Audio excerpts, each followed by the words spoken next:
kamisa famisegu kwa ravulani ni baibuli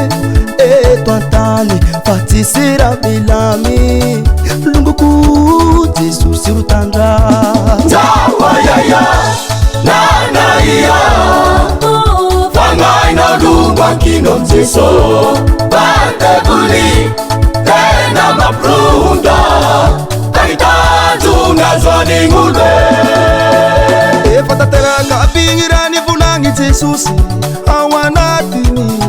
baibuli wow vulengi alamini maswanzu firene na meli firene panzakana meli panzakana fangisi sangilani tsasingitani iwo vulingisa ulungu kwe iwe tawayaya nanaiya fangai na lungwa kino mziso batebuli tena maprunda taitatu ngazwani ngulwe fatatera kabingirani vulangi Jesus awanatini baibuli wa ulengi alamini maswanzu firene na meli firene panzakana meli panzakana kufangisi sangilani tsasingitani iwa vaulingisa ulungu kwe iwe tawayaya nanaiya fangai na lungwa kino mziso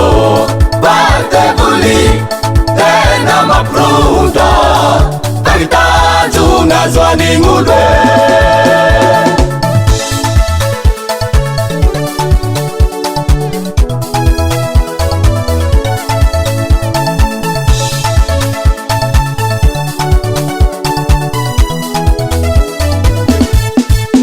merena iza mfanzu faraniza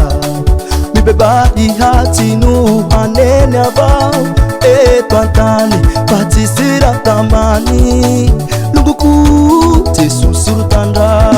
tawayaya nanaiya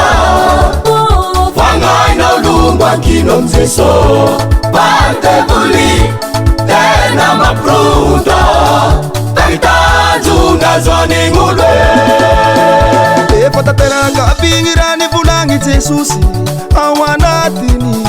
baibuli wow vulengi alamini maswanzu firene na meli firene panzakana meli panzakana fangisi sangilani tsasingitani iwo vulingisa ulungu kwe iwe tawayaya nanaiya fangai na lungwa kino mziso batebuli tena maprunda taitatu ngazwani ngulwe fatatera kabingirani vulangi Jesus awanatini baibuli wa ulengi alamini maswanzu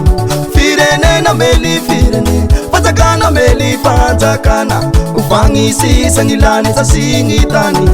iwa vaulingisa ulungu kwe iwe tawayaya nanaiya fangai na lungwa kino mziso batebuli tena maprunda taitatu ngazwani ngulwe tawayaya nanaiya fangai na lungwa kino mziso batebuli tena maprunda taitatu ngazwani ngulwe